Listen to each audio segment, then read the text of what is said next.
पुनः आप सभी का स्वागत है। मैं करुणेश पांडे टी फाउंडेशन से। हम लोगों की टीम चकियां के प्रत्येक विद्यालय में जाने का व्यवस्था की है और वहां पर जा कर के शाकाहार और पर्यावरण के इस पुनीत कार्यक्रम को हर जगह संपन्न करा रही है। तो उसी क्रम में हम लोग साहबगंज स्थित गांधी स्मारक इंटर कॉलेज में आए हुए हैं।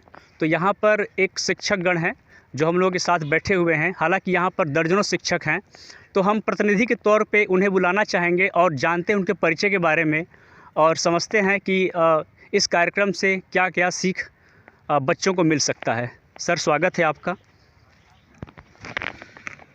करुणेश पांडे जी हम लोगों के बीच उपस्थित हैं। करुणेश पांडे जी एक एनजीओ चलाते हैं, थिंकर्स एवोल्यूशन। ये जानवरों के खिलाफ जो हिंसा होती है उसके खिलाफ बच्चों को जागरूक करते हैं, जनमानस को जागरूक करते हैं। जानवरों के खिलाफ हिंसा कई रूप में होती है। उसमें जो मांसाहार हम लोग करते हैं उससे भी जानवरों की हत्या होती है। और एक रिसर्च आया था, अभी एक शोध आया था बीच में। गांधी जी शाकाहार के प्रबल समर्थक थे, तुम लोग जानते भी होंगे।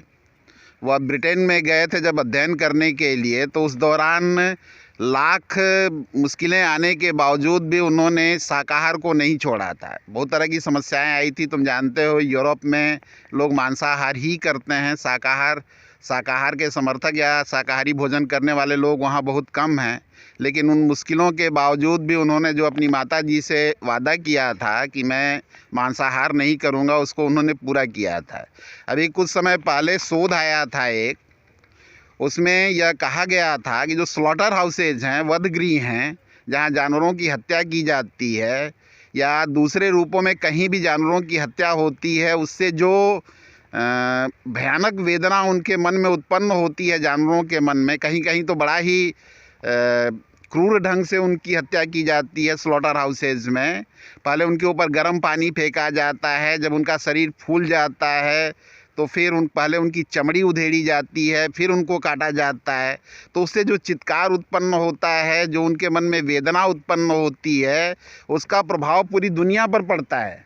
दुनिया में जो आज हिंसा है, दुनिया में जो आज कष्ट है, जो बीमारियां हैं, उन शोधकर्ताओं ने इन सारी चीज़ों को जोड़ा था उससे।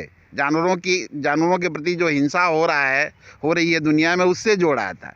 तो आज करुणेश पांडे जी तुम लोगों को बताएंगे शाकाहार के महत्व के बारे में, जानवरों के प्रति जो जानवरों के प्रति जो हिंसा होती है उसके क्या कुप्रभाव पड़ते हैं। इन सारी चीज़ों के बारे में करुणेश पांडे जी तुम्हें बताएंगे।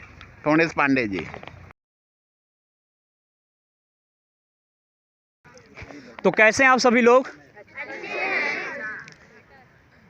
इस कार्यक्रम में आप लोगों के शिक्षकगण के साथ साथ 3 और लोग भी मौजूद हैं। ठीक है, आपके सामने मैं दिख रहा हूँगा, पीछे हमारे वृक्ष बंधु डॉक्टर परशुराम सिंह जी दिख रहे हैं। इनको बहुत सारे नेशनल और इंटरनेशनल अवार्ड भी मिल चुके हैं।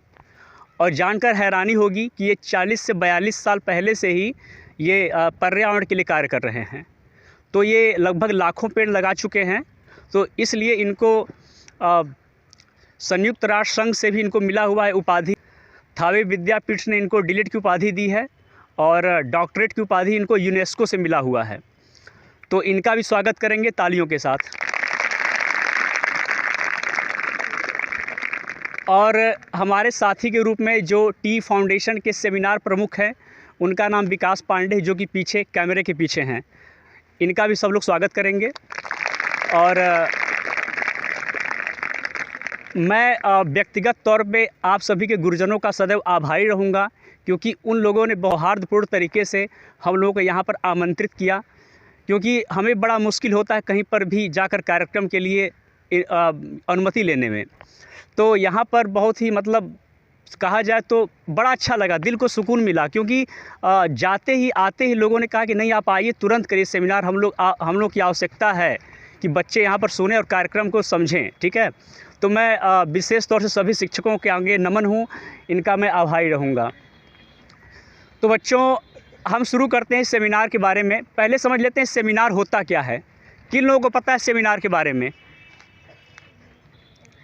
चलिए, सेमिनार का हिंदी अर्थ क्या होता है? संगोष्ठी। क्या होता है? संगोष्ठी। तो ये जो विषय है शाकाहार और पर्यावरण, इसमें पहले लिखा गया है पर्यावरण और शाकाहार, ठीक है। तो पर्यावरण का जो विषय है वो क्लास 4 में यानी कक्षा 4 में भी पढ़ाया जाता है, सही है ना। तो मतलब आप सभी लोग पर्यावरण के बारे में जानते होंगे, ठीक है। तो पर्यावरण के बारे में कुछ समझ है तो बता दीजिए आप लोग हाथ उठा करके। चलिए पर्यावरण के बारे में जानते हैं। पर्यावरण किसे कहते हैं? हाँ, देखिए सिंपल सा अर्थ क्या है, परिधन आवरण, ठीक है। हमारे तरफ का जो चारों तरफ का क्या है, जो आवरण है वही क्या है, पर्यावरण है। अब समझिए कि पर्यावरण के घटक कितने प्रकार के होते हैं। एलिमेंट्स क्या है एनवायरनमेंट के? There are three kind of element of environment. कौन कौन से? स्थलमंडल, जलमंडल और वायुमंडल होता है ना, क्योंकि ये तीनों से हमारी पृथ्वी जुड़ी हुई है, ठीक है। तो समझिए कि जो पशु पक्षी ये सब चीज़ें हैं कहाँ रहते हैं, इसी मंडल में रहते हैं। जो हमारा स्थल मंडल वहाँ कौन कौन रहता है, ठीक है, तो ये लोग रहते हैं। और आकाश वाले क्षेत्र में कौन कौन लोग रहते हैं, विचरण करते हैं, पक्षी, ठीक है। और आपके पानी में, जलचर में जलीय जीव जंतु, ठीक है। तो ये जो उनका जो रहने का व्यवस्था उसको क्या बोलते हैं, इकोसिस्टम, क्या बोलते हैं, पारिस्थितिकी तंत्र। तो सबका अलग अलग पारिस्थितिकी तंत्र है। जैसे समुद्री जीवों का अलग पारिस्थितिकी तंत्र है, हमारे स्थलीय जीवों का अलग पारिस्थितिकी तंत्र है, और नभचर वालों का अलग पारिस्थितिकी तंत्र है। अगर कोई भी इकोसिस्टम खराब करेंगे तो हमारा सिस्टम क्या हो जाएगा, खराब हो जाएगा। अब जैसे ये समझें कि जितने तेज़ी से हम फिशिंग करते हैं समंदर में, 28 सालों में समंदर हमारा खाली हो जाएगा। जिस लिहाज से हम कर रहे हैं, उसमें दोहन कर रहे हैं, जितना तेज़ हम फिशिंग कर रहे हैं। तो अगर हम वहाँ पर अगर ऐसा करते हैं, ऑक्टोपस के साथ साथ मछलियों के साथ साथ कई जलीय जीवों को हम लोग मार देते हैं और खा जाते हैं, तो होगा ये कि हमारा जो 70% ऑक्सीजन है कहाँ से आता है, समुद्री तटों से आता है। क्योंकि बताया गया है 3/4 यानी कि 3/4 हिस्सा हमारा क्या है, समंदर से घिरा हुआ है। तो वहाँ की वनस्पतियों से ज़्यादा हमें ऑक्सीजन भी मिलता है। यानी कि 70% ऑक्सीजन कभी भी कौन सा जगह से आ रहा है, समुद्री तटों से। तो अगर वहाँ के अगर हम पारिस्थितिकी तंत्र को ख़राब करेंगे तो हमारे लिए भी वो खतरा का चिन्ह बन जाएगा। बात समझ में आ रही है? तो अब समझिए एक चीज़ और जोड़ देते हैं, इसमें इंक्लूड करेंगे कि प्रदूषण कितने प्रकार के होते हैं, कौन कौन?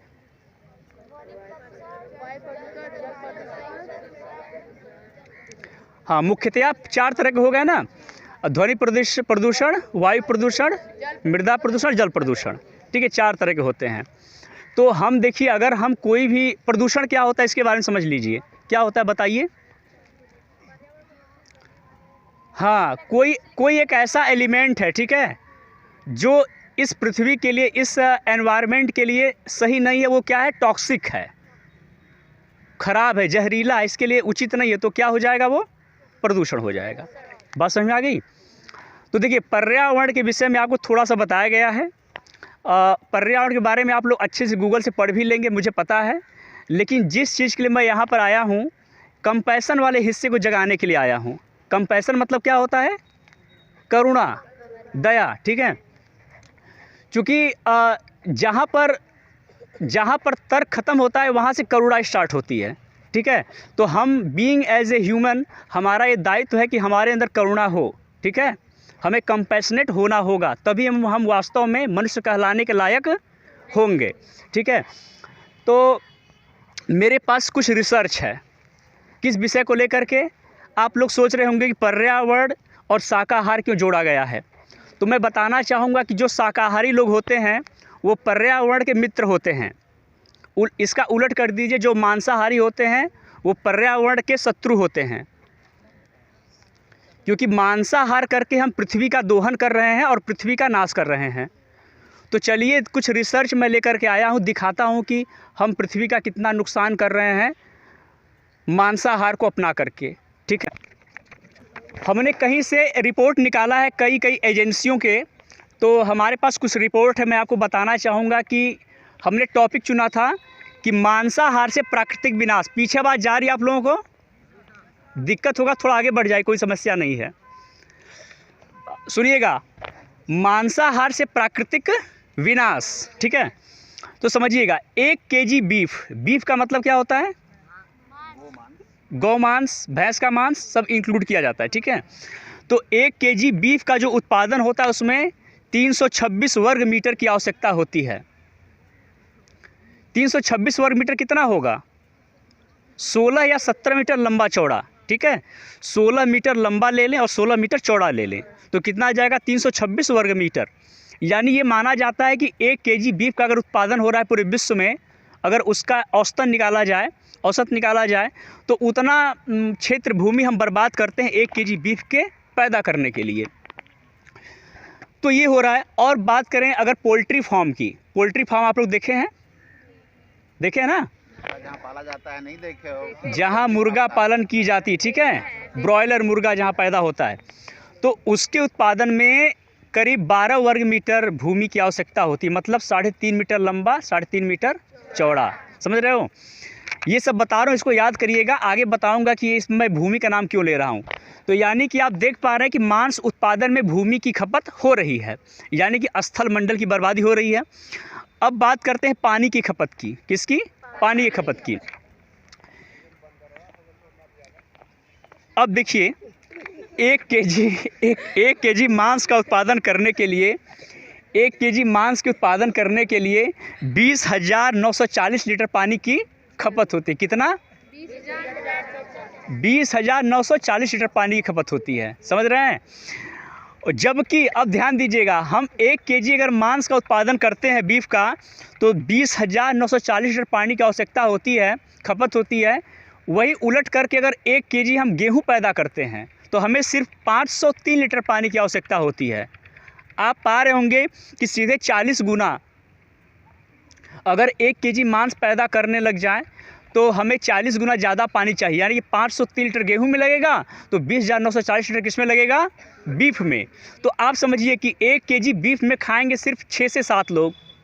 1 केजी इसमें भी, गेहूं में भी खाएंगे 6-7 लोग। मतलब आप देख पा रहे हैं कि खाएंगे उतने लोग, लेकिन कितना पानी बर्बाद हुआ? 40 गुना ज़्यादा। बात समझ आ रही है? अब समझिए कि अब ये तो बात हो गई।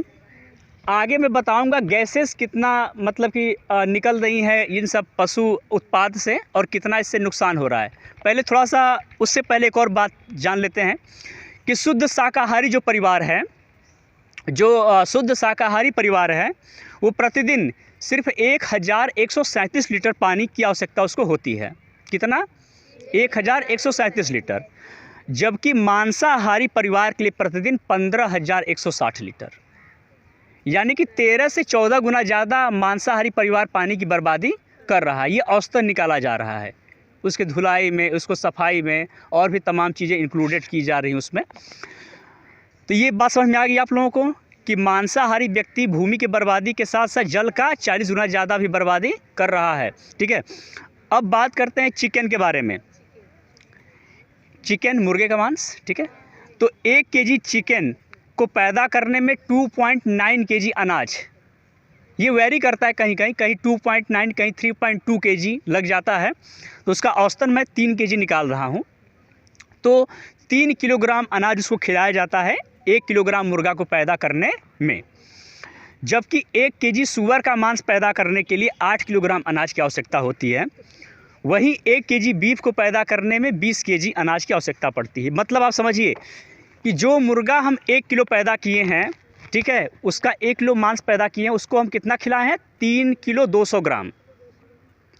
एक मुर्गा में अगर 4 लोग खाना खा रहे हैं, भोजन करते हैं, तो 3.2 केजी अनाज में करीब 15-16 लोग खाना खा रहे हैं। यानी कितना बड़ा आंकड़ा है कि पहले जिस मुर्गे को हमने ज़बरदस्ती आर्टिफिशियली पैदा करा है, उसको हम ज़बरदस्ती अनाज खिला रहे हैं, मक्का, ज्वार, बाजरा। उसको खिलाने के बाद मतलब वो 3 केजी अन्न उस पर बर्बाद करके फिर उसका मांस निकाल रहे हैं। और वो मुर्गा ऐसे नहीं टपका, उसको पैदा किया गया है पोल्ट्री फार्म में, प्राकृतिक नहीं है वो। हमने उसके साथ छेड़छाड़ करके उसको पैदा किया हुआ है। ठीक है, तो ये आपके सामने था। अब निष्कर्ष निकालेंगे। देखिए निष्कर्ष थोड़ा सा निकालेंगे, अभी आगे और भी बातें हैं। पहले ये समझ लेते हैं मोटी मोटा कि शाकाहारी और मांसाहारी, ठीक है, इनमें अंतर कैसे आ रहा है पर्यावरण के परिप्रेक्ष्य में। अब मैं आपको बताना चाहूँगा कि निष्कर्ष ये निकाला जा सकता है इन सब आंकड़ों से कि पूरे विश्व में आप देख रहे होंगे, पूरे विश्व में, हालांकि भारत विकासशील देश है, भारत सहित पूरे विश्व में भूखमरी बहुत ज़्यादा बढ़ रही है। ठीक है, पेयजल संकट भी है, पीने के पानी का भी संकट है। ग्लोबल वार्मिंग, जिसको क्या बोलते हैं, वैश्विक तापन या तापमान। तो जो ग्लोबल वार्मिंग है, ये पेयजल समस्या है और ये भूखमरी है। ठीक है, इसका सबसे बड़ा कारण क्या है पता है? हम चमड़ा का उत्पादन कर रहे हैं, हम मांस का उत्पादन कर रहे हैं, हम डेयरी उद्योग को बढ़ा रहे हैं। ठीक है, तो 70% खेती जो हम कर रहे हैं, कहाँ कर रहे हैं? इनके लिए, इन जानवरों के लिए कर रहे हैं। जो इंसान खाता है सिर्फ 30% भूमि पर वो व्यक्ति अपना काम कर लेता है। 70% आप पूरे विश्व का आंकड़ा निकालिए तो 70% जो खेती होती है, ज्वार, मक्का, बाजरा, वो जानवरों को खिलाने के लिए की जाती है। चौपाया जानवरों को, भेड़ बकरियों को, मुर्गों को, सबको खिलाने के लिए की जाती है। तो 70% अन्न जो पैदा करते हैं वो जानवरों के लिए पैदा करते हैं। तो आप समझिए कि पूरे विश्व में जो भूखमरी की समस्या है, 30% में हम लोग जी रहे हैं। अगर 10% भी बढ़ा देंगे तो सारी भूखमरी क्या हो जाएगी? समाप्त हो जाए, ख़त्म हो जाएगी। लेकिन हम क्या कर रहे हैं? उल्टा कर रहे हैं कि जानवर पैदा कर रहे हैं अपने खाने के लिए, फिर उनको दोबारा खिला भी रहे हैं। तो हम ये पा रहे हैं कि जंगल, पानी, अनाज, इन तीनों की बर्बादी कर रहे हैं। क्या कर रहे हैं? जंगल की। क्यों कर रहे हैं? हर सेकेंड 1.5 से 3 एकड़ के बीच में हम जंगल को काट रहे हैं, सिर्फ पशु उद्योग को बढ़ाने के लिए। हर सेकेंड में 1 से 1.5 से 3 एकड़ ज़मीन हम लोग काट रहे हैं। ठीक है, जंगल वाली वो भी। तो हम ये पाते हैं कि जंगल, पानी, अनाज, इन तीनों की बर्बादी कर रहे हैं पशु उद्योग के साथ साथ। और नाइट्रस ऑक्साइड यानी N2O, क्या है nitrous oxide? N2O, carbon dioxide और मीथेन, ये सब क्या है? ग्रीन हाउस गैसें हैं। समझ रहे हैं? ग्रीन हाउस गैसें क्या होती हैं? जो आपके ये जो आते हैं ना, सूर्य की किरणें, उनको एब्जॉर्ब करती हैं, फिर वो यहाँ पर वैश्विक तापमान के क्या बनते हैं? कारण बनते हैं। ये जो ग्रीन हाउस गैसें हैं वो उत्तरदायी होती हैं ग्लोबल वार्मिंग की। किसकी? ग्लोबल वार्मिंग की। तो वैश्विक तापमान कैसे बढ़ रहा है? इन ग्रीन हाउस गैसें को वैसे बढ़ रहा है। और ये ग्रीन हाउस गैस सबसे ज़्यादा कैसे पैदा हो रही हैं? पशु उद्योग से। चमड़ा के लिए जानवर मारेंगे ही, जानवर ज़्यादा पैदा करेंगे तो उनसे क्या निकल रहा है? ग्रीन हाउस गैसेस, मीथेन निकल रहा है, नाइट्रस ऑक्साइड CO2 निकल रहा है। सबसे ज़्यादा मीथेन निकलता है, और मीथेन बहुत खतरनाक गैस है। ठीक है, तो इस तरीके से हम धरती को बर्बाद कर रहे हैं इनके वजह से, मांसाहार को अपना करके। ठीक है, तो आप लोगों ने क्या समझा आज?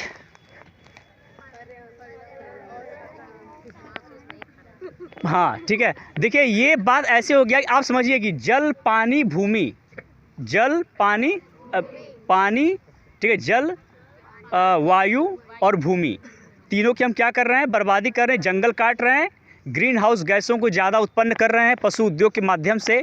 तो ग्लोबल वार्मिंग बढ़ रहा है, भूखमरी बढ़ रही है। ठीक है, और हमारा धरती भी प्रदूषित हो रहा है। तो हम ये पाते हैं कि सबसे इफ़िशियंट सिस्टम क्या है भूखमरी ख़त्म करने का? शाकाहार अपनाना ही सबसे इफ़िशियंट और सार्थक तरीका है हमारे भूखमरी को ख़त्म करने का पूरे विश्व के। समझ रहे हैं बात को? अब देखिए ये तो हो गया आपके किसकी बात? तर्क की बात हो। किसकी बात हो गई? तर्क की बात होगी कि हमें मांस नहीं करना चाहिए, मांसाहार नहीं करना चाहिए, इससे ज़्यादा नुकसान हो रहा है। ठीक है, अब आपको बताता हूँ कि ये जो उद्योग है कितना क्रूर है, ये पशु उद्योग कितना क्रूर है। अब ये हम इंसान होने के नाते हमें जानना चाहिए कि हम जो पशु उद्योग में क्रूरता करते हैं कितना कष्टकारी होता है, हमें उसको नहीं करना चाहिए। बहुत प्रचलित क्रूर प्रक्रिया है ये। आपके सामने कोई बच्चा है जो जीना चाहता है, उसके अंदर उत्कंठा है, उसको जीना है, आगे उसको एंजॉय करना है, खेलेगा, हम उसको 20 दिन के अंदर उसका गर्दन उड़ा देते हैं, है ना। हम लोगों ने बात किया तार्किक पूर्ण तरीके से कि हमें मांस को कैसे नहीं, क्यों नहीं खाना चाहिए, ठीक है। अब बात करते हैं कंपैशन वाले एंगल से, मतलब करुणा वाले दृष्टिकोण से बात करेंगे। बात समझ में आ रही है? तो शुरू करते हैं।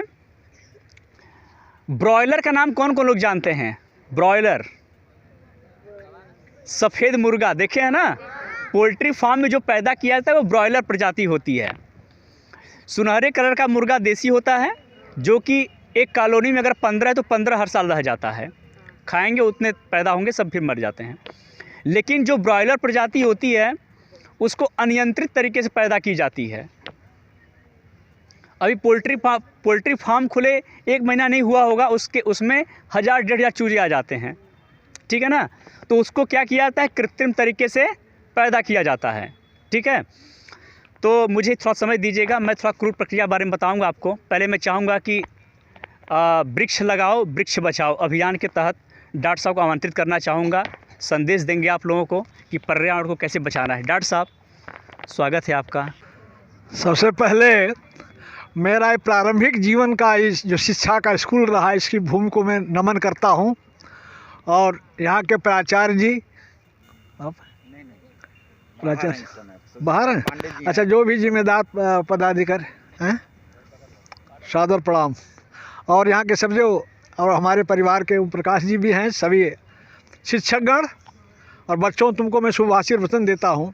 और एक काम सुना आपने उनका, महादेवी वर्मा का, तुम लोगों को बड़ा तार्किक चीज़ बोल रहे थे, साथ कुछ समझ में ना बात आई हो, लेकिन मैं बिल्कुल ज़मीनी बात करूंगा आपके बीच में, क्योंकि मैं इसी मैदान पर खेलता था, फुटबॉल खेलता था, वॉलीबॉल खेलता था और शिक्षा लेता था।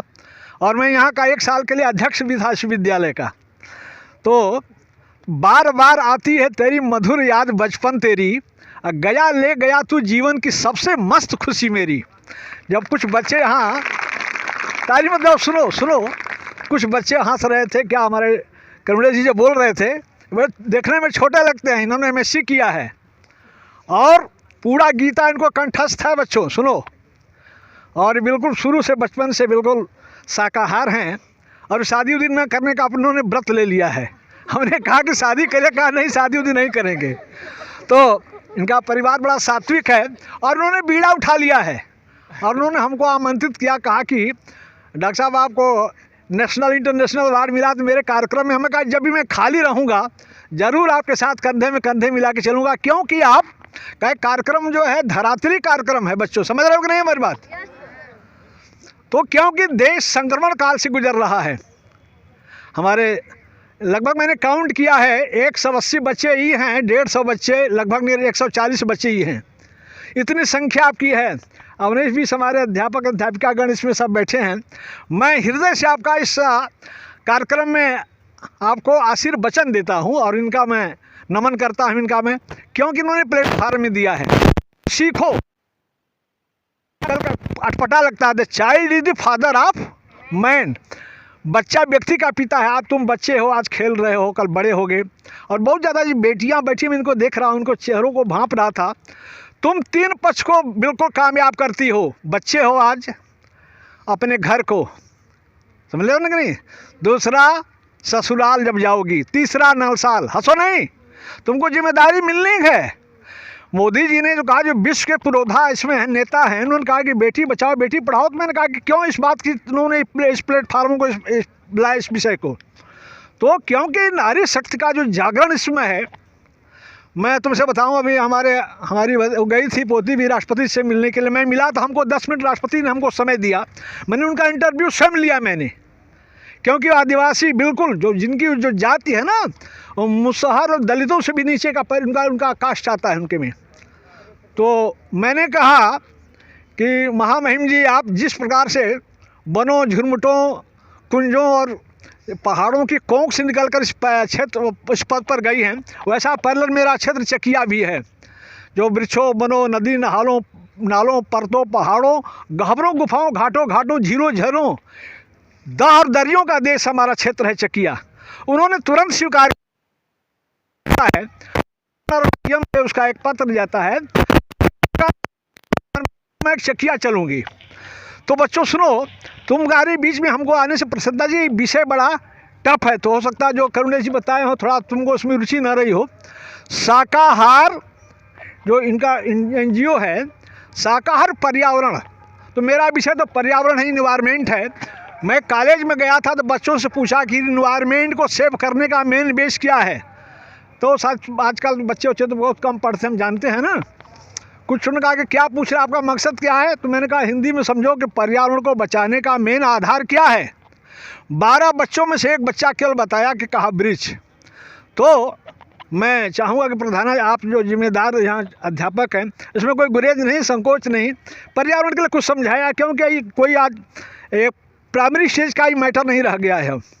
ग्लोबल वार्मिंग जो दुनिया की सबसे अहम समस्या है, पर्यावरण जो जलवायु परिवर्तन का, अभी 28वां जो कॉन्फ्रेंस हुआ था उसमें गए थे हमारे प्रधानमंत्री जी का बहुत इस पर ध्यान है। आज जंगल कटता जा रहा है। अभी हमारे सर जी ने कहा, अध्यापक ने, कि बंदर कहाँ जाएंगे, तो जिसका सियाना उजड़ेगा वो आपको छोड़ेगा नहीं, वो मारेगा जरूर, काटेगा जरूर। आज जंगलों को हम बर्बाद करते जा रहे हैं, इसका परिणाम है आज ग्लोबल वार्मिंग। अब कि हम लोगों के भी धान वगैरह सब फसलें भी खेत में हैं, बारिश हो गई है असमय पर, जैसे अभी बिल्कुल खेती पीछे जा रही है, बुआई नहीं हुई, धान अभी खेतों में पड़ा है, तो इसका असर धीरे धीरे बहुत खतरनाक रूप में आ रहा है। बच्चों तुम ही लोग इसको बचाओगे, क्योंकि आज जो वर्तमान पीढ़ी है उसका कोई लगाव नहीं रह गया है, वो हालो टाटा बाबा की दुनिया में उड़ रहे हैं। लेकिन आप जो है धरोहर है देश की, आगे आने वाली। गांधी ने क्या कहा, ये कहा कि लाया हो तूफान से किश्ती निकाल के इस देश को रखना मेरे बच्चों संभाल को। बच्चों को कौन प्रेरित किया, इस देश को रखना मेरे बच्चों संभाल के। तो ये सब जो एक स्लोगन नहीं है, किदवंती नहीं है, आप पर जिम्मेदारी है। खूब खेलो, खूब पढ़ो, आधुनिकता में खूब रमो, लेकिन आपकी जो पुरानी विरासत है उसको छोड़ना मत बेटियों। बच्चों आप भी, आप घर में रहिए, पढ़िए लिखिए खेलिए, लेकिन घर का जो दायित्व है उसको मत भूलिएगा। सर जी मैं 72 में यहाँ से हाई स्कूल किया था, 74 में इंटर कॉलेज में चकिया से किया, 76 में BHU में मैं गया, और उसके बाद मेरा तो जो व्यवहारिक शिक्षा था। लेकिन आपसे बच्चों को बताने में संकोच नहीं, मुझे 2007 में नोबेल प्राइज़ मिला, यूपी गवर्नमेंट का नोबेल प्राइज़ होता है विश्व बंधु। 2010 में मुझे विश्व बंधु का अवार्ड मिला, 20 यूनिवर्सिटी के वैज्ञानिकों ने मुझे दिया विश्व बंधु का अवार्ड। फिर विगत 2 साल पहले मुझे इंटरनेशनल अवार्ड मिला, जो डॉक्टरेट का उपाधि हुआ यूनेस्को से। फिर 3 महीना पहले भी मिला डीलिट की उपाधि मिला। तो ये उपाधियों को पाना कोई बात महत्वपूर्ण नहीं रहा। हम समाज के कितने बच्चों को, कितने लोगों को हम जगा पाते हैं, ये मेरा प्रमुख धर्म है और मेरा ये जो है दायित्व है। बच्चों बैठो, ज़्यादा समय नहीं लिया जाएगा, बैठो। तुम लोगों के लिए ये शिक्षा बहुत बड़ी शिक्षा है। किताबी शिक्षा पालोगे, लेकिन व्यवहारिक शिक्षा नहीं मिलती है। मैं बताता हूँ व्यवहारिक शिक्षा के बारे में। मेरा एक बहुत हृदय स्पर्शी विद्यालय रहा है। सर जी तो मैंने जो कागजी डिग्री लिया जो इन यूनिवर्सिटियों से, जो कॉलेजों से, मेरा असली विद्यालय दूसरा है। सुनो, जिसके फाउंडर हैं भगवान भोलेनाथ, आदिदेव सदाशिव जो भोलेनाथ, जिसके फाउंडर हैं और जिसके कुलाधिपति कहते हैं, समझते हैं ना, कुलाधिपति। आगे जाओगे तो यूनिवर्सिटियों में कुलाधिपति होते हैं, वो है बाबा विश्वनाथ। और तीसरे जो VC हैं कुलपति, वह है भगवान परशुनाथ। और चौथे जो डीन हैं बागेश्वरनाथ भगवान बजरंगबली। और मेरे जो ट्यूटर हैं, शिक्षक हैं, मेरे भगवान भूतनाथ, जिनका मैं व्यवहारिक शिक्षा लिया हूँ, और जिसकी वजह से मुझे सम्मान पदवियाँ मिलती जाती हैं। क्यों कि जिम सरिता सागर में जाई, पिता ही कामना नहीं, तिम सुख संपत्ति बिलही बुलाए, धर्मशील पही जाय सुहाए। आप अगर जब ही इस लाइन को पकड़ोगे, जो इनका जो NGO कर रहा है ना, तुमको ये सब चीज़ें अपने आप ऑटोमेटिक जिसको कहते हैं बाई नेचर मिलता रहेगा आपको। मैं इसलिए विशेष करके तो तुमको जिम्मेदारी के साथ कहता हूँ बच्चों, तुम लोग आने वाले दिनों में भारत के इसी में से कोई बच्ची राजनेता बनेगी, वैज्ञानिक बनेगी, पायलट बनेगी और कोई न कोई देश के बहुत बड़े पदों पर तुमको जाना है, क्योंकि मोदी जी ने इतना विस्तार रूप में रास्ता खोल दिया है कि कोई अब बेकार नहीं रहेगा। बच्चों समझ रहे हो कि नहीं मेरी बात? तो सब कुछ करो, लेकिन व्यवहारिक दुनिया में रहते हुए भी अपना शिक्षा भी करो, व्यवहारिक दुनिया में तुम पारंगत बनो। इनके कहने का मतलब कि जब ही शाकाहार तुम अपनाओगे, शाकाहार व्यक्ति और मांसाहार व्यक्ति में तुलना करोगे, देखोगे ना उसका तेज बिल्कुल डबल होता है। जो शाकाहार व्यक्ति करता है ये तो जिह्वा का स्वाद है केवल। लोग मुर्गा मछली खाते हैं सर, मैं अध्यापक, आप लोग हंसी, इसको अन्यथा मत लीजिए। मैं यथार्थ बात कहता हूँ, जो शाकाहार हैं और मांसाहार हैं उनमें कंपैरिजन कभी करिएगा बैठ करके, फर्क हो जाता है। उनके विचार, उनके आचरण, उनके रहने की शैली, उसका आत्मबल जिसको कहते हैं कि उसका विल पावर बहुत मजबूत हो जाता है। कुछ आज मोदी जी को देखते हैं, मोदी जी कहीं डरते नहीं, किसी काम से नहीं डरते। जो तुम्हारे आज प्रधानमंत्री जी हैं, किसी काम से, किसी नेता से या किसी भी दुनिया की ताकत से, आज दुनिया की जितने भी ताकतवर देश हैं मोदी को मध्यस्थता के लिए बुला रहे हैं कि मोदी जी आइए, हमारे विवाद क्या, आप मीडिएटर आप बनिए, मध्यस्थता आप करिए। तो तुम ही लोगों में से कोई मोदी भी बन सकता है। इस बात नहीं कि मोदी जी केवल है? तो मैं तुमसे आपसे कहूँगा कि देखिए, पेड़ जो है ना, बरगद पीपल का नाम सुने आप लोग? 18,000 मीट्रिक टन ऑक्सीजन 24 घंटे में देता है। अगर एक कोरोना आया, कोरोना का सुना ना आप लोग को, विद्यालय बंद था कि गए ऑक्सीजन के अभाव में सारे लोग मर रहे थे, शहरों की हालत और ख़राब थी। अभी 1 महीना पहले की हालत है कि शहर में इतनी बुरी स्थिति हो गई आपका जो है कि वहाँ के हॉस्पिटलों में जगह नहीं मिल रहा था। तो आने वाले दिनों में जो ग्लोबल वार्मिंग का असर पड़ रहा है, तो मीथेन गैस के बारे में जो इन्होंने चर्चा किया, अभी सुने ना, मीथेन गैस बहुत जहरीला होता है और जितना भी हम सांस ले रहे हैं इसमें कुछ पॉइंट बिल्कुल हम जहर पीते जा रहे हैं। इसका एक ही इलाज है, वृक्ष। वृक्ष अगर नहीं रहेंगे, करते रहेंगे, तो व्यवहारिक दृष्टि से भी और सामाजिक दृष्टि से भी दोनों क्षति हम लोग को उठानी पड़ेगी। अभी एक गांव है चकिया के पास में, कल 10,000 बंदर एक गांव में धावा, दुबेपुर गांव है सर जी, चकिया के बगल में 10,000 बंदरों ने धावा बोल दिया और लोगों को गांव छोड़ के भागना पड़ा। 10,000 बंदर एक साथ, तुम्हारे क्षेत्र की बात है। और एक उतरौत गांव पड़ता है, जब जाओगे इधर से लेवा से ना, 150-200 की संख्या में रोज बंदर आदमियों को काट रहे हैं। तो लोगों ने कहा कि जी यहाँ भी, तो कहने मतलब कि देखिए, तो कोई बचेगा नहीं, 1 by 1। ये तो सीरियल है ना, 1 by 1। कल उनको डिस्टर्ब करेंगे, कल हमको करेंगे, किसी ने करोगे। तो कहने का मतलब कि जो वनों को हम उजाड़ रहे हैं, आज हरियाली नष्ट होती चली जा रही है। तो इसके लिए तुम लोग, इसलिए विद्यालय में कार्यक्रम अब रखे जा रहे हैं। मोदी जी का एक सुझाव है, अब तो थोड़ा इस बच्चे छोटे छोटे हैं, मैंने करुणा जी कहा कि जो डिग्री कॉलेज हैं उनमें बड़े बड़े जो कॉलेज, जो वयस्क बच्चे हैं उनको जो समझें थोड़ा। भी आप लोग की बच्चियाँ कुछ समझ रही, मैं देख रहा था कुछ बच्चे छोटे छोटे, क्या करुणा जी क्या बता रहे हैं, इनको भी नहीं उतना उनका परिपक्व दिमाग है, मैच्योर नहीं है, लेकिन समझने का प्रयास करो।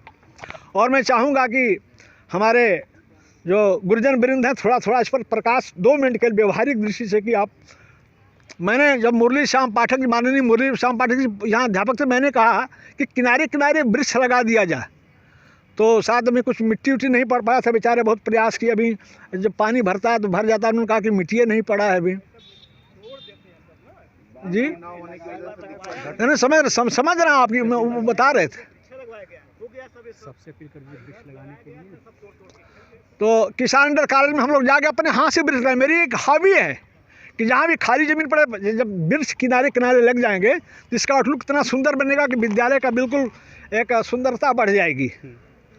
तो हम लोग प्रयास करेंगे कि जुलाई में जब मानसून आता है तो थोड़े प्रयास करके करुणा जी के साथ हम लोग वृक्ष, आपको जितना भी वन विभाग से जितना चाहेंगे हम वृक्ष मंगा सकते हैं। हर साल आता है 100 वन विभाग जी जी, इनसे बस संकल्प लगवा दीजिए। तो मैं चाहूँगा कि एक हम कहेंगे वृक्ष लगाओ तो आप बच्चों बोला कि आप विश्व बचाओ, क्योंकि पूरे देश उसका मैं नेशनल कन्वीनर भी हूँ।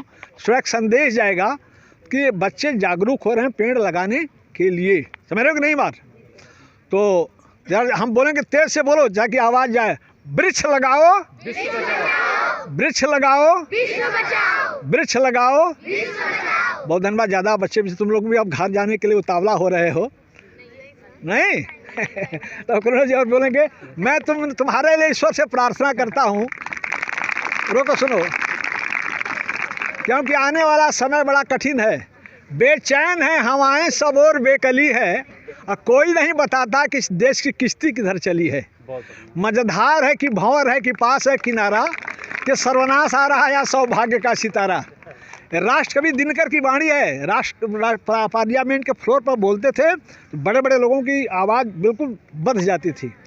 मैं तुम्हारे लिए प्रार्थना करता हूँ ईश्वर से कि ठहरी हुई तिमिर को, जो तुम्हारे सामने जो अंधेरा है, ठहरी हुई तिमिर को ठोकर मार चला दे, जो राह हो तेरी उस पर दिया जला दे।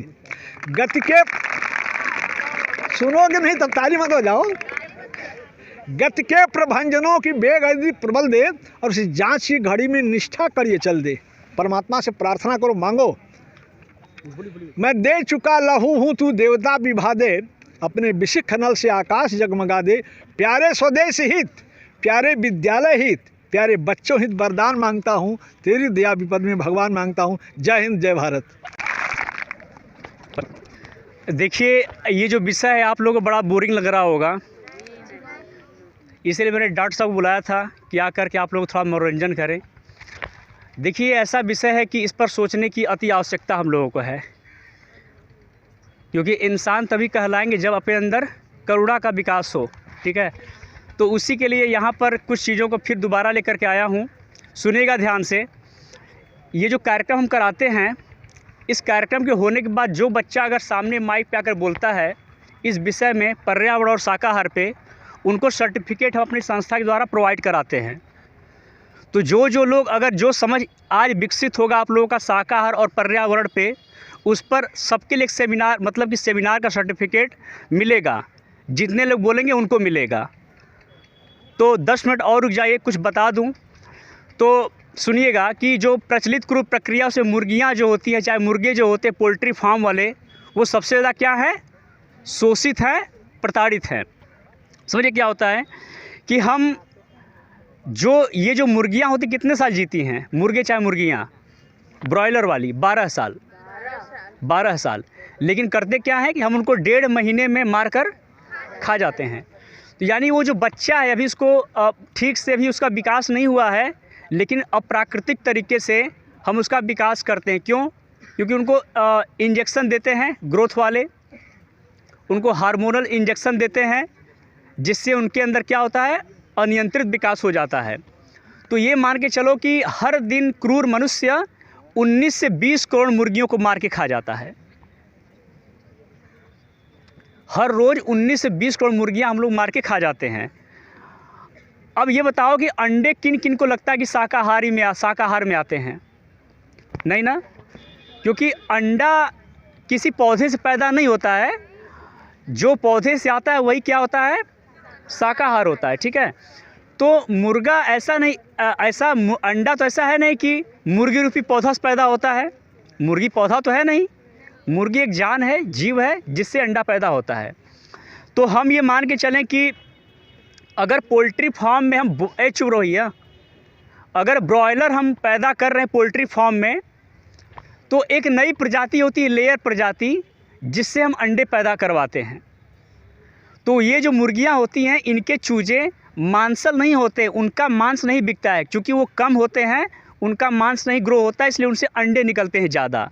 तो इनकी लेयर प्रजाति होती है, अंडे देने वाली अलग, और ब्रॉयलर प्रजाति अलग है, जिसका मांस उत्पादन किया जाता है। तो ये मान के चलो कि हम जो मुर्गी प्राकृतिक तौर पे जो मादा 12 से 15 अंडे देती है हर साल, उस मुर्गी को ऐसे लेयर तरीके से हम नई प्रजाति बनाते हैं, जिससे कि वो हर साल में 250 से 300 अंडे देने लग जाए।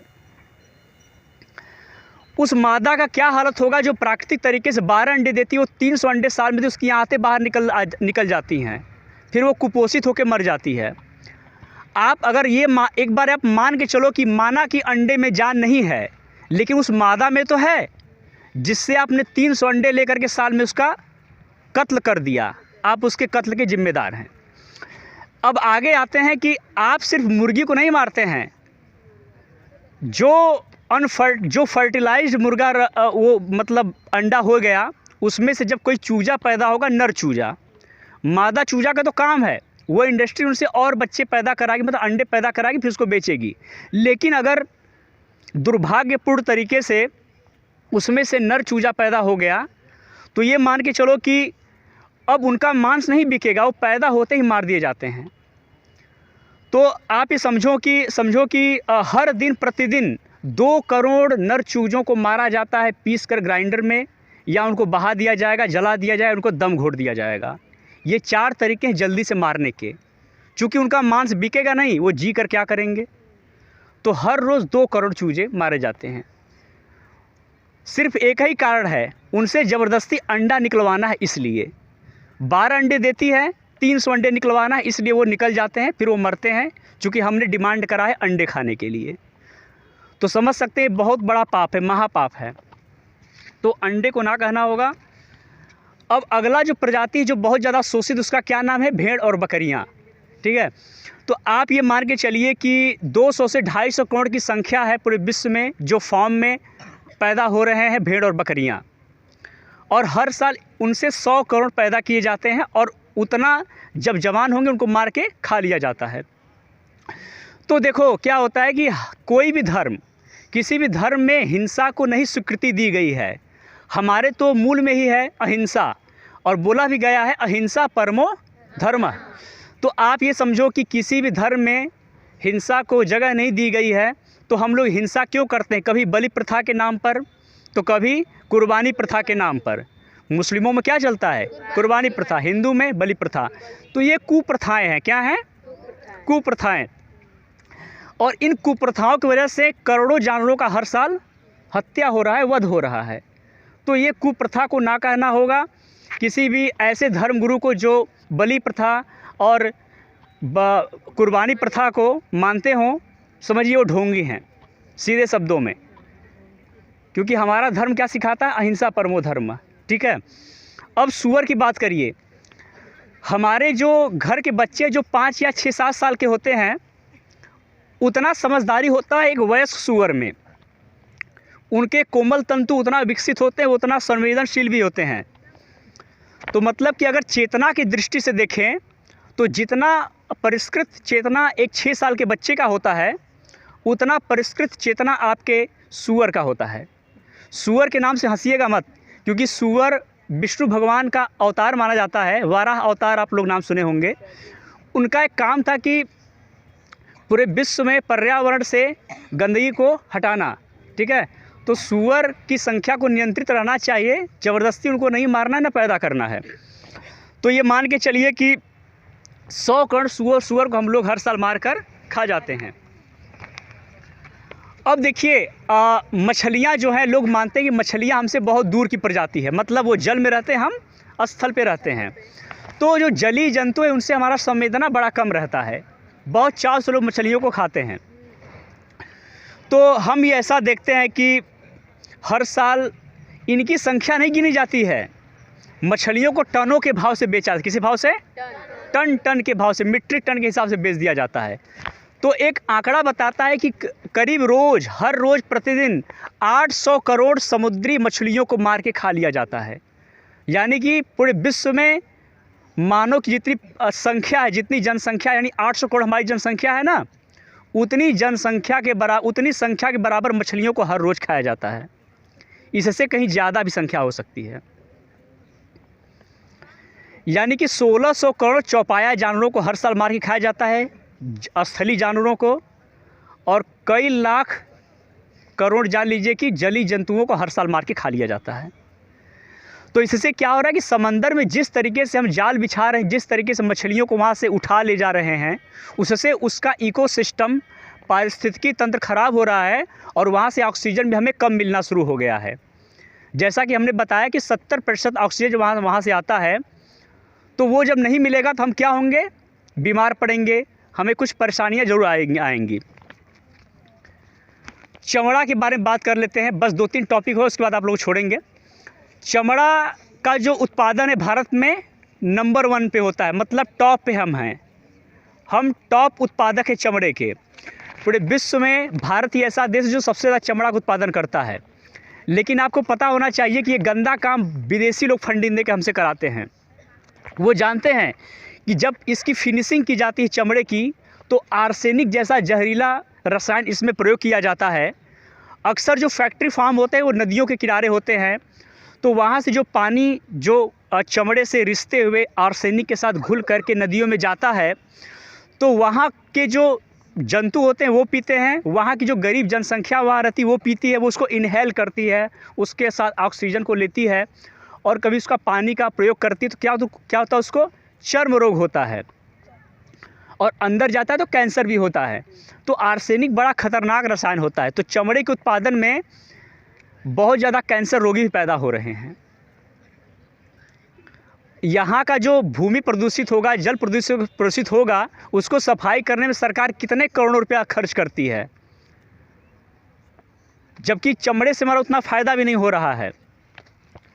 तो इस तरीके से देखा जाए तो चमड़ा उत्पादन से भी हमारा नुकसान हो रहा है।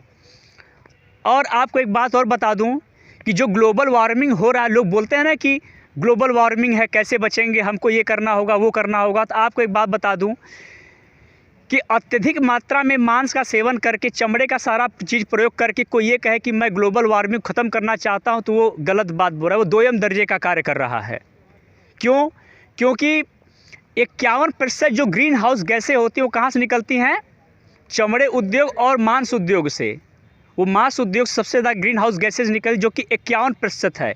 यानी कि मेजॉरिटी ऑफ गैसेस कहाँ से आती हैं? पशु उद्योग से, मांस उद्योग से, चमड़ा उद्योग से, डेयरी उद्योग से। यानी कि और क्या हो रहा है कि उसके वजह से जो उद्योग हम लोग कर रहे हैं, जो ग्लोबल वार्मिंग बढ़ रही है, तो अगर हम शाकाहारी हो जाए तो यही वास्तव में हमारा पर्यावरण के प्रति प्रेम हो सकता है। मैं अब ये बताना चाह रहा था।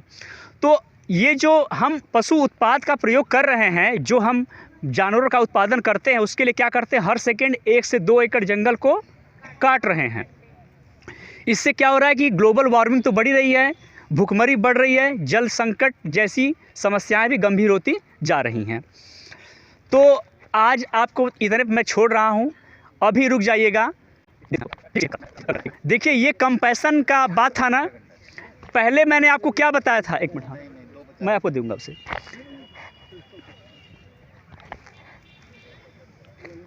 देखिएगा आप लोग कि पहले मैंने क्या बताया कि मांसाहारी व्यक्ति क्या कर रहा है? पर्यावरण को दूषित कर रहा है ना। भूखमरी के लिए भी जिम्मेदार हैं, ग्लोबल वार्मिंग के लिए जिम्मेदार हैं। और मैंने ये भी बताया कि शाकाहारी बन के हम पर्यावरण को बचा सकते हैं। ये आप लोग तार्किक तरीके से क्या किए हैं? सीखे हैं। लेकिन ये जो हिस्सा चल रहा था कि हम कैसे मुर्गे को मार रहे हैं, मुर्गियों कैसे मार रहे हैं, बलि प्रथा के नाम पर हम भेड़ बकरियों को मार रहे हैं, इसमें अंदर से कुछ लग रहा था ना कि कुछ अनुचित सा हो रहा है उनके साथ, लग रहा था ना। तो अगर जिसके अंदर ये गहराई से आ रहा, समझो कि वो इंसान मानव बनने के मतलब वो इंसान कहलाने लायक है, समझ रहे हो ना, वो सही में ह्यूमन है। ठीक है।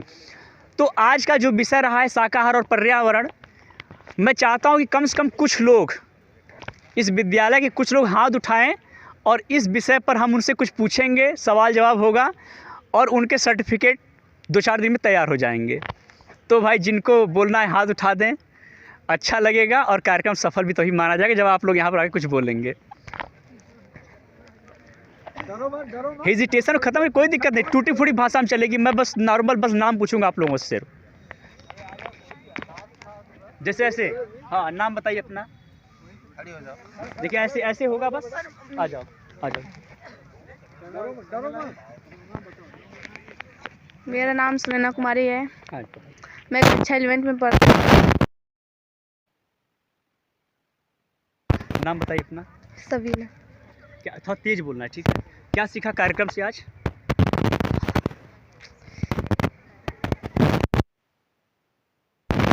हमारे आसपास के जो हमारे चारों ओर के जो भी आवरण है उससे पर्यावरण कहते क्या हैं। कौन कौन से आवरण हैं? पेड़ पौधे आवरण में आते हैं ना। Yes sir. अच्छा कोई बात नहीं, शाकाहार किसे कहते हैं? शाकाहार जैसे जो साग सब्जी या फिर दूध खाते, मांस मछली को दूध के बारे में चर्चा अभी नहीं करेंगे, बस ये पूछना चाहूँगा कि दूध कहाँ से पैदा होता है? पशुओं से। पशुओं से। तो उसको साग मत बोलिए, क्योंकि साग वही होता है जो पौधों से निकलता है। उसको आप क्या बोलेंगे? एनिमल प्रोडक्ट, ठीक है? उसको क्या बोलेंगे? एनिमल यानी पशु पदार्थ। और सब बताइए। हमको कुछ विशेष सीखा आज? यस, क्या सीखा? कुछ अपना अनुभव बता दीजिए। हमको शाकाहार होना है। अगर हम पेड़ पौधों को काटेंगे तो क्या होगा उससे? ऑक्सीजन की मात्रा कम हो जाएगी। यस, ग्लोबल वार्मिंग क्यों बढ़ रहा है?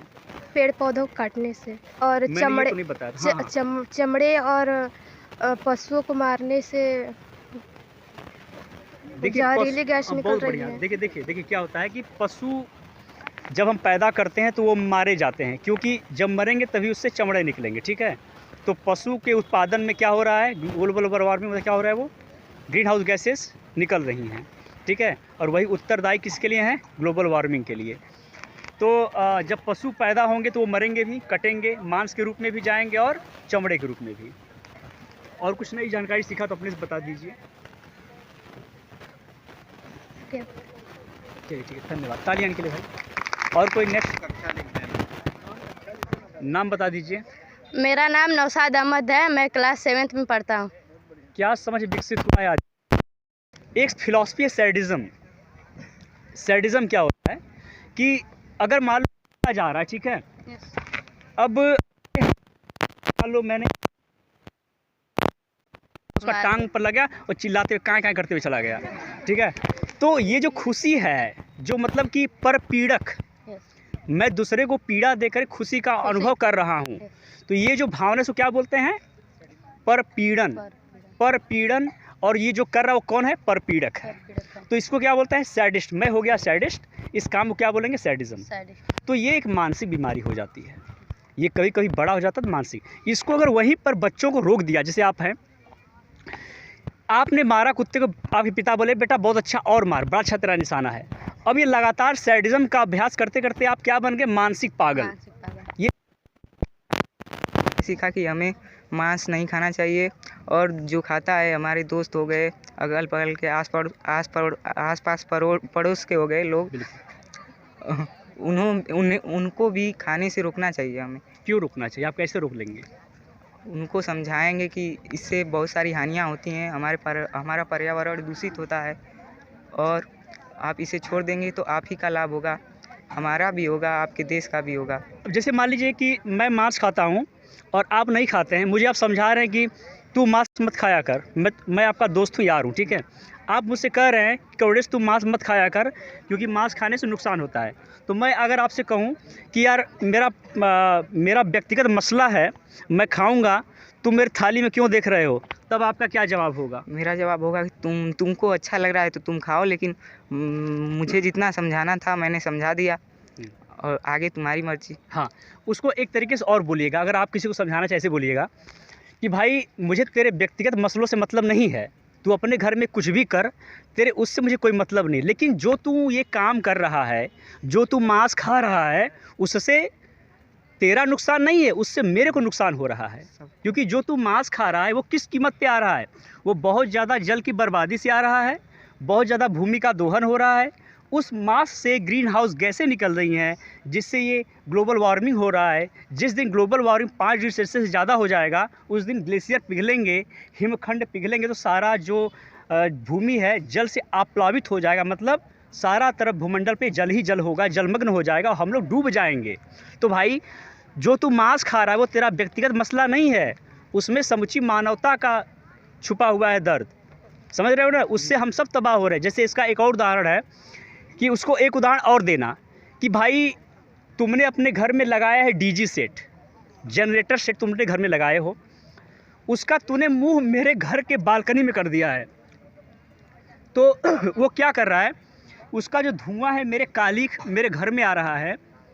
तुम भाई उसे बिजली बत्ती जलाओ, मुझसे कोई दिक्कत नहीं, तुम जलाओ, लेकिन क्या ये डीजी सेट धुआं फेंकना बंद करेगा? नहीं। नहीं, ये तो मेरे नाक में जाएगा, उसको मैं इनहेल करूँगा और मुझे कुछ बीमारी लगेंगे। तो जो तुम मांस खा रहे उससे क्या हो रहा है? ग्लोबल वार्मिंग बढ़ रहा है, ग्रीन हाउस गैसेस बढ़ रही हैं, जल की बर्बादी हो रही, इवन मानवता नष्ट हो रही है क्योंकि लोग भूखमरी के शिकार हो रहे हैं। धन्यवाद, इनके लिए तालियां। नाम और कोई है? आइए लाइन से आप लगाते रहिए, आइए आप लोग।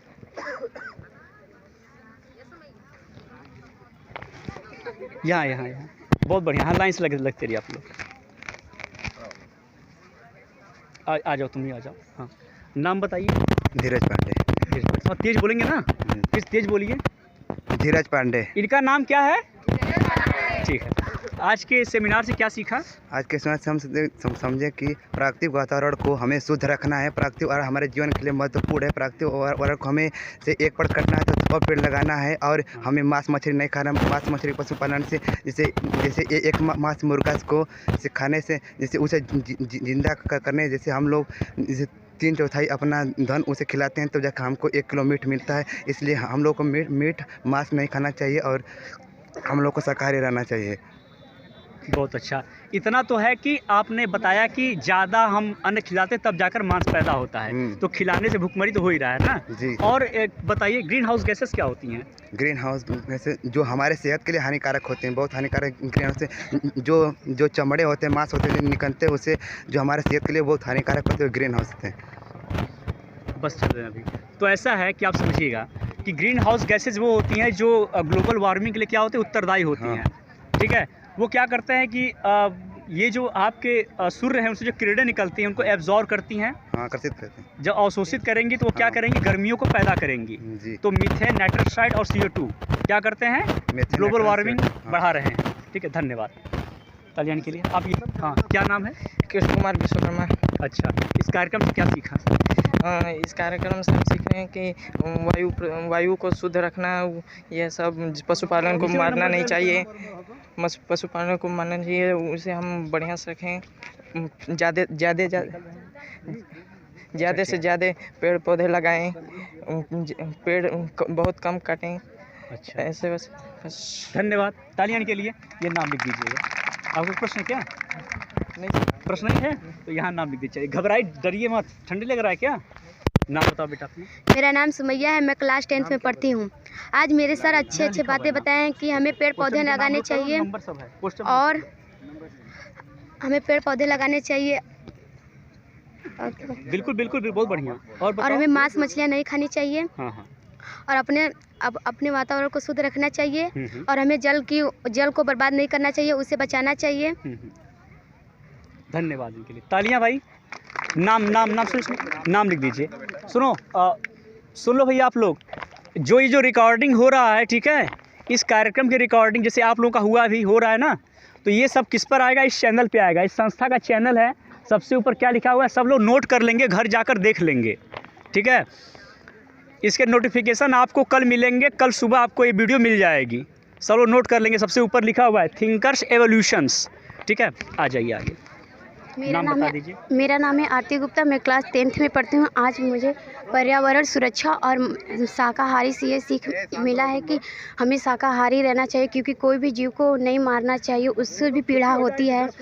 और हमें पेड़ पौधे लगाना चाहिए जिससे कि हमारा पर्यावरण सुरक्षा रहे। और हमें मांसों का उपयोग नहीं करना चाहिए, जैसे कि उन लोग के अधिक अपने फ़ायदे के लिए हम अपने को भी मारते हैं और उन लोग का जान भी लेते हैं, जो कि विभिन्न प्रकार की बीमारियां, जैसे कि अधिक प्रयोग अधिक हम लोग के जो भारत नंबर 1 है मांस चमड़े उत्पादन के लिए, जो कि उससे बहुत जहरीले मीथेन गैस निकलते हैं जो कि हानिकारक होता है हम लोग के लिए, इसलिए हमें वो उपयोग नहीं करना चाहिए। बहुत बढ़िया। एक चीज़ और बता दूं आप लोग सबको कि हम लोग बीफ के एक्सपोर्ट करने में, जो बीफ मतलब जो गौ मांस और जो भैंस का मांस है, उसके हम लोग एक्सपोर्ट मतलब कि निर्यात करने में हमेशा अंडर 5 रहे हैं, टॉप 5 में हमेशा रहे हैं। 20 सालों से आंकड़ा चल रहा है, ये बहुत तेज़ी से बढ़ गया है। कभी पहले पे चले जाते हैं, कभी दूसरे पे, कभी तीसरे पे चले जाते हैं। धन्यवाद। यहाँ अपना नाम लिख दीजिए। क्या बेटा? अच्छा हाँ, आइए नाम बता दीजिए। मेहरा बरू, कक्षा 12 में पढ़ती हूँ। अच्छा, आज के कार्यक्रम से क्या सीखा?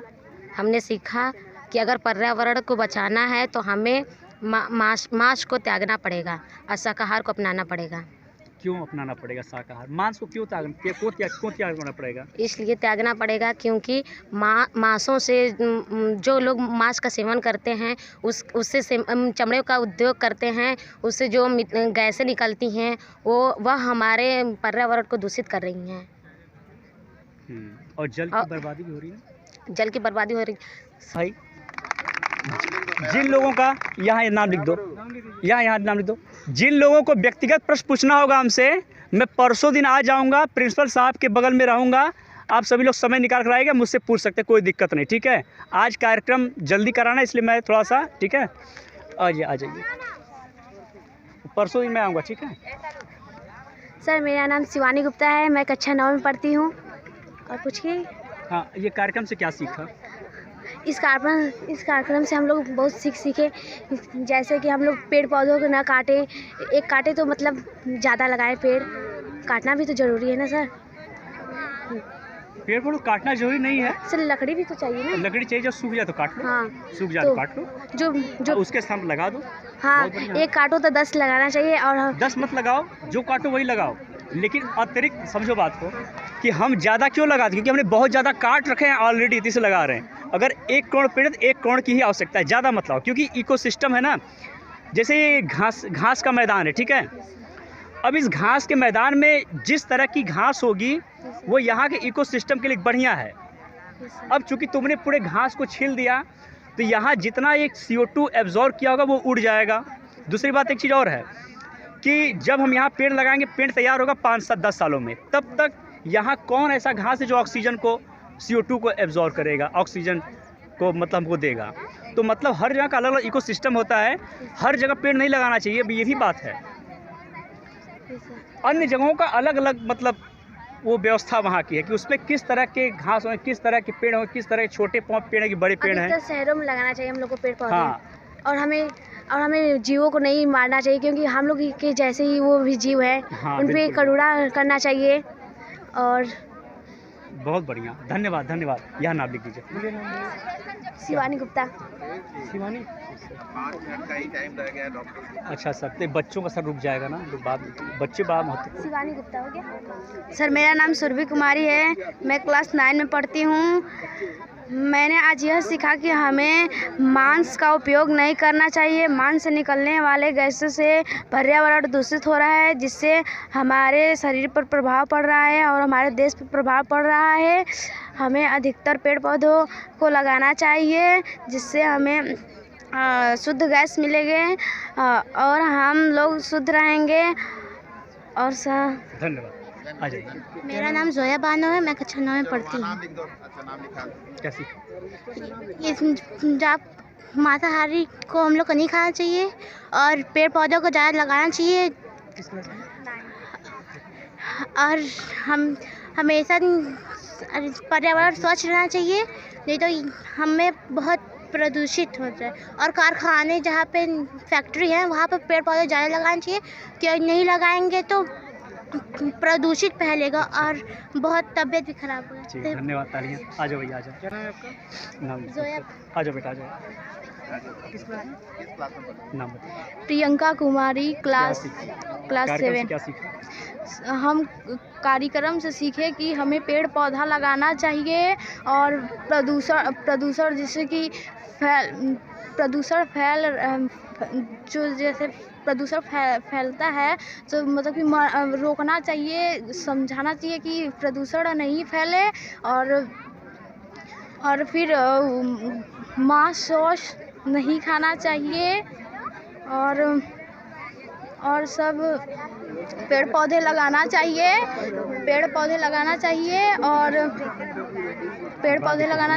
और फिर सामूहिक क्वेश्चन ये कर लीजिए। नाम को अब नाम नोट करा दो, तुम आ जाओ। मेरा नाम महिमा पासवान, मैं क्लास 7 में पढ़ती हूँ। पर्यावरण से हमने बहुत कुछ सीखा है। पर्यावरण हमें अपने स्कूल, घर, जहाँ भी खाली जगह हो वहाँ पे लगाना चाहिए, इससे हमें ऑक्सीजन मिलता है। मेरा नाम सृष्टि मौर्य है। हम मतलब मेरा नाम श्रुति मौर्य, मैं क्लास 6 की छात्रा हूँ। हमें दूसरों में पर्यावरण के प्रति दूसरे लोगों को जागरूक करना चाहिए कि जो लोग मांस अंडा खाते हैं उन लोगों को नहीं खाना चलो चाहिए। अपना नाम बोल दो बस। मेरा नाम नंदा कुमार, मैं कक्षा 6 की छात्रा हूँ। आप नाम बताओ। मेरा नाम सालू नाम नोट कुमार करा है। दो बेटा, जाओ बोलना कुछ है तुम्हारा नाम नोट करो। सालू। मेरा नाम सालू कुमार है। मेरा नाम सपना पासवान है। मेरा नाम निधि गुप्ता है। मेरा नाम मन्ना कुमारी है। मेरा नाम चलो यहाँ नाम नोट कर लो अब। डॉक्टर साहब आ जाइए, बैठ जाइए, आ जाइए, बच्चे बैठते रहेंगे, आ जाइए ना। ले लीजिए, पकड़। अब देखो तुम लोगों को छुट्टी अब होने जा रहा है। सुनो, लास्ट बात सुनो, ध्यान देकर शांत रहो। पहले बात कर लेना। शांत रहो एकदम से। देखो तुम लोग कार्यक्रम इतने देर तक बच्चे सुने ना, सुने कि नहीं? तो इसको फॉलो करोगे केवल तुम वीडियो में और यूट्यूब पर देखने के लिए किए हो? बताओ पहले, फॉलो करोगे ना? जी सर। तो सबसे बड़ी बात देखो, सुनो, ये देश जो है ऋषि और कृषि परंपरा पर आधारित है, सैन्य बल और संत बल पर आश्रित है। तो 3 पॉइंट पर तो नहीं बोलेंगे, संत बल पर ये देश, भारत देश जगत गुरु का देश था, है और रहेगा। समझ रहे हो कि नहीं? जो इनके कार्यक्रम का जो पर्यावरण और शाकाहार ये जो विषय है ना, ये संतों का विषय है। ये देश रामानंद, सुने हो ना?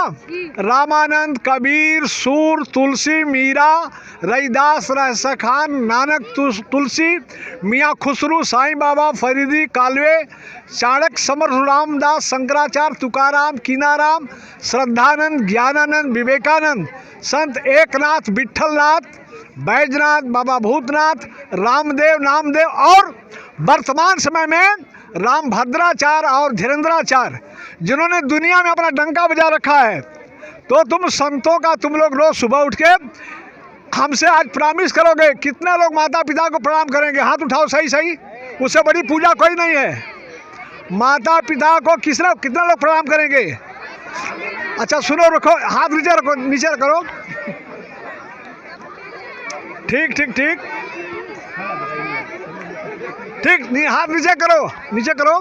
देखो जिसका नंबर नोट है ना, जिसका भी नंबर नोट है ना, हम लोग अचानक उसके घर पहुंचेंगे, उसके घर अचानक पहुंचेंगे, उसके घर अचानक पहुंच करके हम लोग वहाँ इंक्वायरी करेंगे कि क्यों तुम लोग मनोरंजन कर रहे थे कि कार्यक्रम की सार्थकता में भाग ले रहे थे, भागीदार बन रहे थे। तो मैं बस तुम लोगों को प्राचार्य जी की अनुमति से मैं चाहूँगा कि 2 मिनट आप बच्चों को संबोधित करें, इसके बाद छुट्टी कर दिया जाए। शांत रहो, तुम लोग शांत रहो। करुणेश पांडे जी यहाँ आए, डॉक्टर साहब यहाँ आए, बहुत उपयोगी जानकारी तुम लोगों को दी और तुम लोगों ने काफ़ी रुचि से उन बातों को सुना। तुम लोगों की रुचि और ग्राह्यता का पता इसी बात से लगता है कि जब करुणेश पांडे जी तुम लोगों को आमंत्रित कर रहे थे कि तुमने क्या सीखा है इस कार्यक्रम से, इस सेमिनार से, तो भारी संख्या में बच्चे आए और काफ़ी उपयोगी चीज़ें उन लोगों ने बताई। तो तुम लोगों को काफ़ी अच्छी जानकारी मिली डॉक्टर साहब के माध्यम से, करुणेश पांडे जी के माध्यम से। तुमने उसको रुचि लेकर के सुना। जो चीज़ें तुमने सुना, अभी तुम लोगों का फॉर्मेटिव एज है, इस उम्र में जो कुछ आदमी सीखता है वह जीवन भर तक बना रहता है। अभी तुम लोग फॉर्मेटिव ईयर्स में हो, अभी सीखने और बनने की तुम्हारी उम्र है। हम लोग तो रूढ़ हो गए हैं, हम लोगों में बदलाव काफ़ी मुश्किल से आएगा, लेकिन तुम लोगों के अभी सीखने और बनने का उम्र है।